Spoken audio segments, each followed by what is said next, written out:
Hello dear students, this is Akshay again, your physics teacher. Last lecture we have seen the refraction due to atmosphere, and in this lecture we will be looking forward to learn why the sky is blue. Okay, and why the sky is blue, the obvious reason for it is called as scattering of light. तो उसके बारे में देखेंगे क्या होता है, कैसे होता है. तो पहले स्कैटरिंग ऑफ लाइट को समझ लेते हैं. ये आपके बुक में दिया नहीं है, फिर भी आप समझ लो कि स्कैटरिंग क्यों होता है, कैसे होता है. ओके तो ये जो मैंने यहाँ पे डेफिनेशन या फिर ये जो डायग्राम ली है, या अगर आपको एग्जैक्टली समझ में नहीं आई, या फिर in case if you are not able to memorize it or anything, don't worry because it is beyond your scope of syllabus. Okay तो बस ये समझने के लिए मैंने ये पहला पेज रखा है यहाँ पे कि स्कैटरिंग एक्चुअली होता क्या है. ओके तो यहाँ पे पहले डेफिनेशन क्या है पढ़ लेते हैं, अगर नहीं भी समझ में आए तो थोड़ा बेसिकली देख लेते हैं. Atoms or molecules which are exposed to light absorb light energy and re-emit light in different direction with different intensity. कुछ नहीं समझ में आया, नो प्रॉब्लम. देखो मान लो कि सन से, ये जो अपना सन है, यहाँ से बहुत सारे लाइट रेज आ रहे हैं अर्थ की तरफ. ओके और अर्थ का जो एटमॉस्फेयर है उसमें बहुत से छोटे छोटे छोटे एयर मॉलिक्यूल्स हैं, या फिर प्लाज्मा के कोई छोटे छोटे आयन्स हो सकते हैं, फिर बहुत एटम्स या फिर मॉलिक्यूल्स, बहुत कुछ हो सकता है यहाँ पे. ओके तो इसमें से कोई भी एक पार्टिकल मैंने यहाँ पे ले लिया. ओके तो अब ये जो इंसिडेंट लाइट आ रही है यहाँ से, ओके यहाँ से जो भी इंसिडेंट लाइट आ रही है इसकी तरफ, वो उसकी जो एनर्जी होगी, ओके उसकी जो एनर्जी होगी वो ये पार्टिकल क्या कर लेगा, एब्जॉर्ब कर लेगा, खींच लेगा. और एब्जॉर्ब करने के बाद अभी एनर्जी इसमें चली गई, और जब किसी बॉडी में एनर्जी चली जाती है तो वो अनस्टेबल बन जाती है, उसको एनर्जी बाहर फेंकनी होती है, तो वो एनर्जी सारे डायरेक्शन में फेंकना स्टार्ट कर देगा. ओके सारे डायरेक्शन में फेंकना स्टार्ट कर देगा. एंड वो क्या कर देगा, लाइट को, जो लाइट आ रही है, मतलब ये with in the fraction of seconds हो जाता है. और हमें ऐसे लगता है कि लाइट को इसने तोड़ दिया सारे डायरेक्शंस में. ऐसे नहीं होता कि लाइट को एब्जॉर्ब कर लेता है, उसके बाद में सभी डायरेक्शंस में उस लाइट को भेज देता है. मान लो यहाँ पे इंटेंसिटी कुछ होगी, तो ज़रूरी नहीं कि हर डायरेक्शन में इंटेंसिटी वही हो, डिफरेंट हो सकती है. इंटेंसिटी का मतलब होता है कि ब्राइटनेस बोल दो, सिंपल लैंग्वेज में. आप 11-12 में अच्छे से सीखोगी कि इंटेंसिटी क्या होती है, कैसे मेजर करते हैं. लेकिन स्कैटरिंग क्या होता है ये तो समझ में आया कि एब्जॉर्ब करेगा with in the fraction of second, बहुत मिली माइक्रो सेकेंड्स में, और उसको फिर से क्या कर देगा, सब डायरेक्शंस में स्कैटर कर देगा. And this phenomenon is called as scattering of light. ये कब होता है, जब पार्टिकल, अभी आपने वेवलेंथ पढ़ी होगी, वेवलेंथ क्या होती है. ओके अगर नहीं भी याद है तो इतना टेंशन नहीं लेना कि लाइट की, अगर लाइट को मैंने वेव माना, मान लो, ओके लाइट पार्टिकल भी हो सकता है, वेव भी हो सकता है, उसको अगर वेव माना तो उसकी एक वेवलेंथ होगी.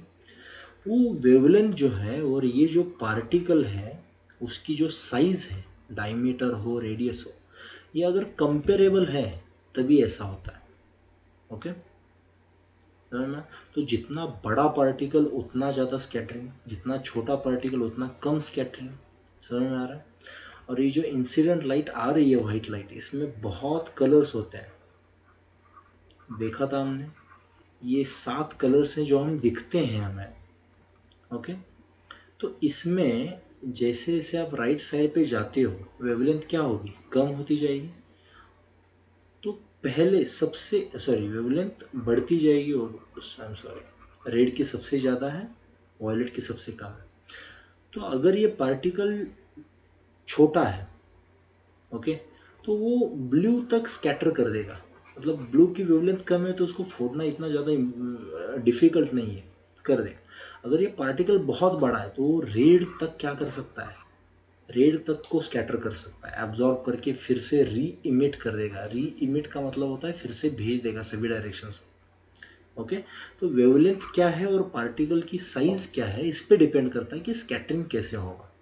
ओके तो ये तो हो गया थोड़ा बेसिक कंसेप्ट. अभी आपके बुक में जो है first effect about the scattering, this effect is called as Tyndall effect. Okay, तो इसके प्रोनाउंसिएशन पे इतना ज़्यादा ध्यान मत दो, लॉजिक पे ध्यान दो। लॉजिक क्या है? ओके, तो टिंडॉल इफेक्ट यहाँ पे दिख रहा है, मैंने यहाँ पे एक डायग्राम निकाली है टिंडॉल इफेक्ट की। क्या होता है कि सनरेज जो आ रहे हैं वो विजिबल होते हैं हमें, कभी कभी वाइट विजिबल होते हैं। व्हाई?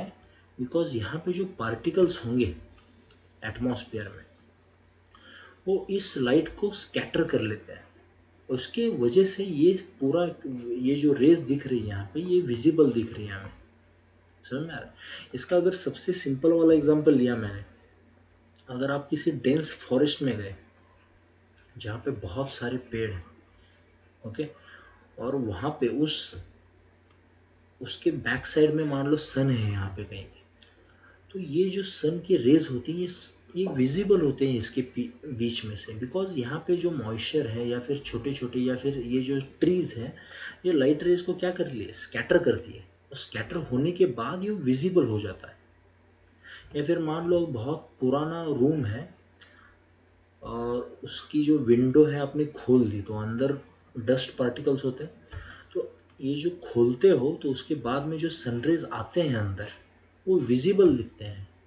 अगर ये डस्ट पार्टिकल्स नहीं होते तो विजिबल नहीं दिखेगा, क्योंकि यहाँ पे डस्ट पार्टिकल्स है इसलिए इसको स्कैटर करते हैं। And when they scatter initially the direction of light rays were this only. अब क्या कर रहे हैं, ये जो छोटे छोटे पार्टिकल्स इसको स्कैटर कर रहे हैं, they are scattering it in every possible direction. और अगर हम यहाँ पे सामने खड़े हैं तो वो लाइट रे हमारे आंखों में भी जाएगा तो हमें वो विजिबल हो जाएगा। क्लियर है? तो ये ध्यान में रहता है ना, स्कैटरिंग की वजह से हमें ये जो पाथ रे है, रे का जो पाथ है ये हमें विजिबल होता है। That is nothing but Tyndall effect. Okay, तो बुक की डेफिनेशन देखते हैं। When a beam of light strikes the minute particles, okay, छोटे छोटे पार्टिकल्स होते हैं, किसमें होते हैं, अर्थ के एटमॉस्फेयर में, या फिर सस्पेंडेड पार्टिकल्स ऑफ डस्ट, यहाँ पे जो छोटे छोटे डस्ट पार्टिकल्स दिए गए, एंड मॉलिक्यूल ऑफ एयर, यहाँ पे जो एयर के मॉलिक्यूल्स हैं, the path of beam becomes visible.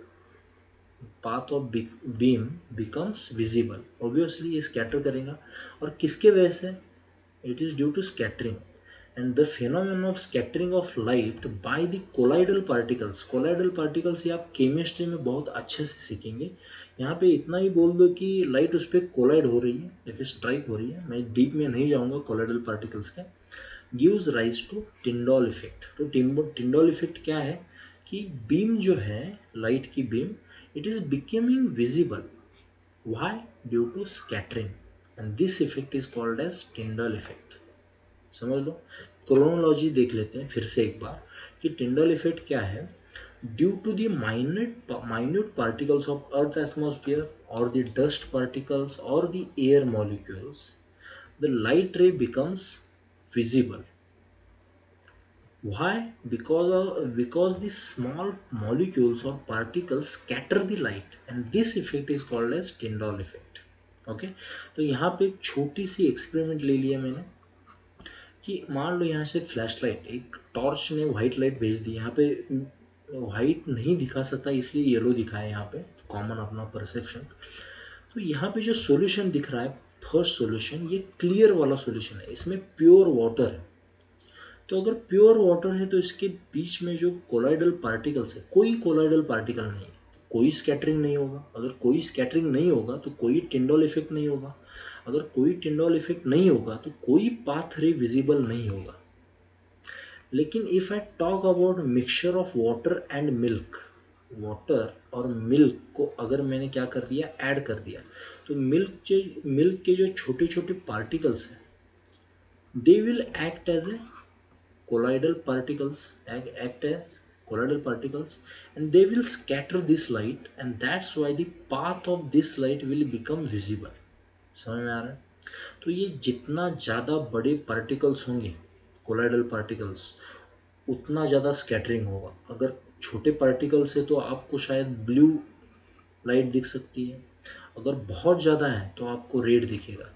कभी कभी हाथों को क्या करो, ये मान लो अपना हाथ है, उसके पीछे टॉर्च रखो तो आपको जो हाथ है पूरा रेड दिखेगा, ये ब्लड की वजह से नहीं हो रहा है, मतलब ब्लड का थोड़ा सा पोर्शन हो सकता है ब्लड की वजह से वगैरह, लेकिन इसका ये ज़्यादा है कि लाइट जो है आपके हाथों से पास हो रही है इस डायरेक्शन में, और उसके जो पार्टिकल्स है हाथ में जो भी अपने मॉलिक्यूल्स हैं फिर सेल्स वगैरह है उसको स्कैटर कर रहे हैं। तो सारी लाइट विबग्योर में सबसे लास्ट वाला जिंदा रहेगा कौन, रेड। रेड तक स्कैटर कर दिया उसने, समझ में आ रहा है, इसलिए हमें रेड दिखाई देता है। कभी कभी आपने ये आगे जाके देखेंगे हम कि कभी कभी सनसेट या सनराइज में सन जो है पूरा रेड दिखाई देता है, बिकॉज मॉलिक्यूल्स जो हैं एयर के उसको पूरा खा जाते हैं विबग्योर, मतलब ये जो सारे कलर्स हैं उसमें इसको स्कैटर करेंगे, इसको करेंगे, इसको करेंगे, इसको करेंगे, सबको स्कैटर करेंगे, रेड तक को स्कैटर कर देंगे। ओके, मॉलिक्यूल्स सनसेट या सनराइज पे ये क्यों होता है देखेंगे हम आगे थोड़ी देर बाद, लेकिन रेड तक स्कैटर करते हैं। और red light can travel maximum distance because of its maximum wavelength. तो हमें सन जो है कौन से कलर का दिखता है, रेड कलर का। Okay, now this was the introduction of this Tyndall effect. तो टिंडॉल इफेक्ट को और थोड़े से अच्छे से समझते हैं। ये टिंडॉल इफेक्ट होता क्या है, मतलब डेफिनेशन तो देख लिया हमने। अब टिंडॉल इफेक्ट की हमने क्या की है, एक्सपेरिमेंट ली है और उसके थोड़े से फाइंडिंग्स हैं, मतलब रिजल्ट जो है उसको हम पढ़ेंगे।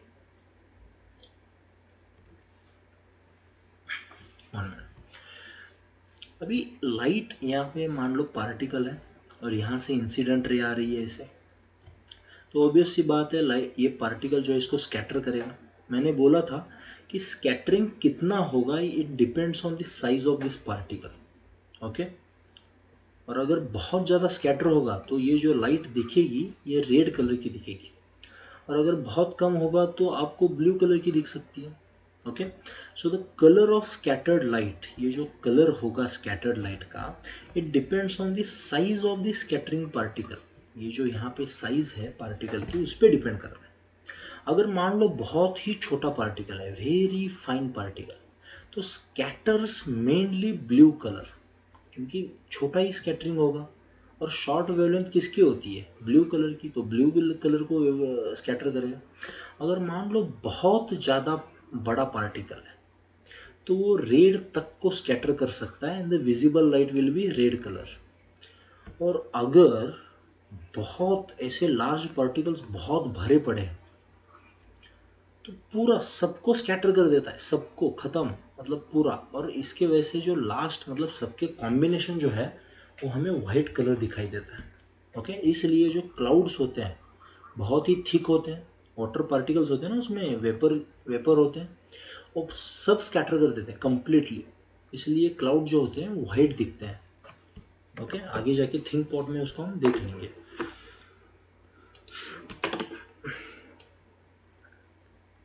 तो यहाँ पे थोड़े क्वेश्चंस है जिसको हमें सॉल्व करना है, और सॉल्व भी ऐसे करेंगे, ये आपके बुक में से ही कंसेप्ट है जिसको मैंने क्वेश्चन कह के लिया है, क्योंकि जब हम क्वेश्चन पूछते हैं तभी तो ज़्यादा आंसर मतलब इफेक्टिवली हमारे दिमाग में फिट होता है। तो first question is why cloud appear white.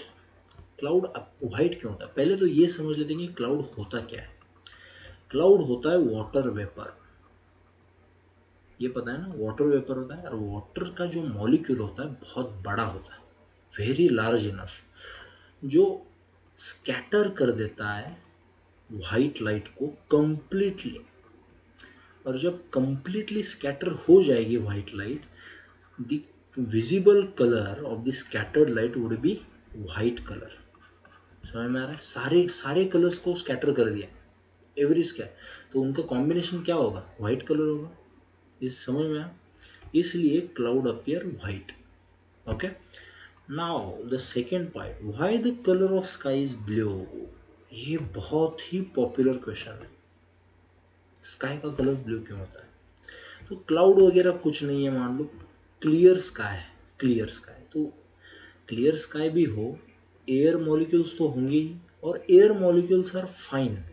If you compare them with the water vapour molecules, air molecules बहुत ही छोटे होते हैं। अगर छोटी साइज है तो ऑब्वियसली वो कौन सा कलर स्कैटर करेंगे। पहले तो आप पूछ सकते हो सर विबग्योर में ब्लू तो बीच में आता है, ये वॉयलेट इंडिगो क्यों नहीं दिख रहे हैं हमें, स्काई वॉयलेट या फिर इंडिगो क्यों नहीं दिख रहा है? इनकी जो वेवलेंथ है ये बहुत ही कम होती है। और दूसरी बात ये है कि अगर वॉयलेट इंडिगो स्कैटर भी हो गया तो हमारी आईज जो हैं उनको देख नहीं पाती। ठीक है, हमारे आईज का ऐसा स्ट्रक्चर है कि वॉयलेट इंडिगो, हमारी आईज सेंसिटिव नहीं है इन कलर्स से। तो हमें पहला जो कलर दिखता है वो कौन सा दिखता है? ब्लू दिखता है। Okay, that's why the fine particles of air, minute particles, very small particles, उनकी औकात कितनी है? ब्लू को स्कैटर करने तक की है। ओके, इसलिए स्काई क्या दिखता है? ब्लू दिखता है। अभी आप पूछोगे सर वाटर ब्लू क्यों दिखता है फिर? तो जो भी रेज अनस्कैटर्ड आ रहे हैं, मतलब मॉलिक्यूल से बच के जो भी रेज नीचे आके वाटर में फंस गए, वो वाटर के मॉलिक्यूल्स को क्या कर देंगे? स्कैटर कर देंगे। अभी यहाँ से जो रेज आ रहे हैं इतने ज़्यादा नहीं है, इसलिए वाटर के मॉलिक्यूल्स भी इनको इतना ज़्यादा स्कैटर नहीं कर पाएंगे, और ऑब्वियसली जो कलर दिखेगा it will be blue only. तो वाटर का छोड़ दो, इम्पॉर्टेंट है स्काई ब्लू क्यों दिखता है। ओके, वाटर पे आपको ज़्यादा नहीं पूछेंगे क्योंकि उसके अलग अलग ये हो सकते हैं कि यहाँ पे लैंड पे डिफेंड कर सकता है या फिर बहुत सी चीज़ें होती हैं। वाटर का छोड़ दो, लेकिन स्काई ब्लू क्यों दिखता है ये कंप्लीटली आपको आना चाहिए कि फाइन पार्टिकल्स की वजह से ब्लू कलर स्कैटर होगा। ओके, रेड तो नहीं कर सकेगा वो। Okay, now the third question we need to worry about is if there is no atmosphere, मतलब if I talk about moon पे कोई एटमॉस्फेयर नहीं है, ये तो पता होगा। What will happen with the scattering phenomenon? अगर कोई मॉलिक्यूल ही नहीं है, कोई एटमॉस्फेयर ही नहीं है, तो स्कैटरिंग क्यों होगा? नहीं होगा। और अगर स्कैटरिंग नहीं होगा तो हमें जो पाथ होगा, लाइट का जो पाथ होगा, path of light will not be visible, won't be visible। तो अगर ये हमें दिखेगा ही नहीं तो पूरा डार्क दिखेगा, स्पेस जैसे दिखता है डार्क। समझ में आ रहा है? तो मून पे जब जाओगे तो स्काई ब्लू वगैरह कुछ नहीं दिखेगा, it will appear dark. Why? There is no atmosphere, and if there is no atmosphere there won't be any particle to scatter the light. और अगर स्कैटर होगा ही नहीं तो पाथ, जो लाइट का पाथ है वो विजिबल होगा ही नहीं। अगर विजिबल होगा ही नहीं तो स्काई कैसे दिखेगा? डार्क दिखेगा। समझ में आया? तो ये 3 क्वेश्चन जो है इनको समझ लो। Okay, now let's move to some interesting 3 more questions. Okay, तो यहाँ पे 2 क्वेश्चन जो हैं उनको हम साथ में देख लेते हैं। Colour of son of sunrise and sunset क्या होता है? तो इसका कॉमन आंसर है रेड होता है, जो हमने देखा था। ओके, तो यहाँ पे सीख लेते हैं उसका क्या होता है। And at noon sun appears white, दोपहर को सन रेड क्यों नहीं दिखता, व्हाइट क्यों दिखता है? तो इसका भी डेफिनेशन देख लेते हैं। मान लो if I am talking about sunrise here, then I am talking about noon here. Okay, दोपहर की बात कर रहा हूं, and then also I am talking about sunset. Okay, यहाँ पे इसकी बात कर रहा हूं। तो नाउ सनराइज पे हमें पता है कि जो कलर ऑफ सन होता है it is what? Red colour. Okay, reddish colour होता है। क्यों होता है? देखो, यहां से सन रे आ गया ऐसे, अभी आप मान लो यहाँ पे खड़े हैं तो सन रेज को इतना डिस्टेंस कवर करना है। ओके, तो इतना डिस्टेंस कवर करते समय कितने मॉलिक्यूल्स को बचा के जाना पड़ेगा? तो इतने मॉलिक्यूल्स को जब ये पूरा चला जाएगा, इतने through this distance of the atmosphere, इतनी लेंथ एटमॉस्फेयर की जब कवर करेगा, द लार्ज ट्रैवल और the light travels large distance in the atmosphere, तब क्या होगा? स्कैटरिंग बहुत ज़्यादा होगा। ये जो ब्लू, वॉयलेट, ग्रीन, ऑरेंज सब उड़ जाएंगे और बचेगा क्या? Reddish colour. और ये ब्लू वगैरह इतना डिस्टेंस कवर भी नहीं कर पाते, तो आपकी आंखों में कौन सा कलर रीच करेगा? Red colour. That's why the sun at the sunrise appear reddish. Okay, similarly at the sunset उसको भी इतना ही डिस्टेंस कवर करना है, ये यहाँ से यहाँ तक। तो इतना डिस्टेंस फिर से कवर करेगा तो कौन सा कलर दिखेगा, red colour. But if I am talking about the Noon time, इसको इतना ज़्यादा डिस्टेंस कवर नहीं करना है, बस इतना ही करना है। तो इसमें मतलब light travels less distance in the atmosphere, तो इतना ज़्यादा स्कैटरिंग नहीं होगा, मतलब ब्लू लाइट भी इतनी ज़्यादा स्कैटर नहीं होगी, इसलिए सन कैसे दिखेगा, it will appear white. Okay, तो डिस्टेंस के वजह से हो रहा है, जितना ज़्यादा डिस्टेंस उतना ज़्यादा स्कैटरिंग। तो ये हॉरिजॉन्टल लाइन पे जो हमें दिख रहा है यहाँ पे बहुत ज़्यादा स्कैटरिंग हो रहा है, that's why it is appearing reddish. At the noon, the atmosphere has to cover a very less distance. That's why very less scattering occurs. That's why the sun appears to be white in the color. Okay. Now the last question we are talking about is why the danger signals or the signs are made of red color. अभी ये तो बता सकते हो खुद से क्यों होता है ऐसे। रेड कलर जो होता है, मतलब यहाँ पे मैंने एक डेंजर सिग्नल बना दिया ऐसे, और यहाँ पे और एक डेंजर सिग्नल है ऐसे। ओके, यहाँ पे ये जो कलर है इस डेंजर सिग्नल का, ये है रेड, और यहाँ पे जो है ये है ब्लू। ओके, ऐसे मान लो। तो यहाँ पे पूरा फॉग है, यहाँ पे क्या है, फॉग, और आप बाइक पे बैठ के यहाँ इससे यार समझ लो ये डायग्राम। ओके, ऐसे आ रहे हैं इस डायरेक्शन में, तो फॉग की वजह से आपको आगे वाला कुछ नहीं दिखेगा, लेकिन इन दोनों में से आपको डेंजर साइन कोई तो दिखनी है। ओके, क्योंकि आगे जाके टर्न है, आपको फॉग में नहीं दिखेगा, तो डेंजर साइन उसी के लिए तो लगाते हैं। तो ब्लू लाइट जब आगे आएगी इस फॉग से, तो फॉग के बहुत ज़्यादा क्या होते हैं, मॉलिक्यूल्स होते हैं, उसको स्कैटर अवे कर देते हैं, ख़त्म कर देते हैं उसको, तो लाइट आपके आंखों तक रीच ही नहीं कर पाएगी। But if I'm talking about red light, it has a very large wavelength compared to the blue light. तो वो स्कैटर होते होते क्यों ना हो, वो अपने आंखों में आ जाता है और हमें ये डेंजर साइन दिख रहा है। ओके, तो रेड कलर की जो वेवलेंथ है it is greater than that of the blue colour, that's why the danger signals are made of red colour. Got it? This is the correct answer of this question, ये ध्यान में रखो। तो यहीं पे मैं कंक्लूड करता हूँ इस लेक्चर को। इसमें मुझे पता है बहुत सारे डाउट्स होंगे आपको, जो आप गूगल से या फिर बुक पढ़ते पढ़ते या फिर और कहीं से क्लियर कर लोगे। ऑब्वियस सी बात है, अगर आपने दूसरा भी कोई लेक्चर देख लिया होता तो और कोई ना कोई मटेरियल आपको लगता क्लियर करने के लिए, क्योंकि क्या होता है, क्लासरूम टीचिंग और ऑनलाइन टीचिंग इसमें बहुत डिफरेंस है। तो I would never blame you about this. So just make sure that the logics are clear here. Okay, बाकी सब तो रिवीजन वगैरह हम लास्ट में सब करने ही वाले हैं, तो टेंशन नहीं लेना है, बहुत ही सिंपल है। और 10th क्लास में हो, 11th 12th में तो अभी गए भी नहीं हो, तो इतना ज़्यादा टेंशन मतलब, बहुत ही सिंपल है। Okay, so I conclude this chapter human I and colourful world. Now from the next lectures we will be moving to a next chapter that is called as electricity. Okay, so have a good day guys. Fine.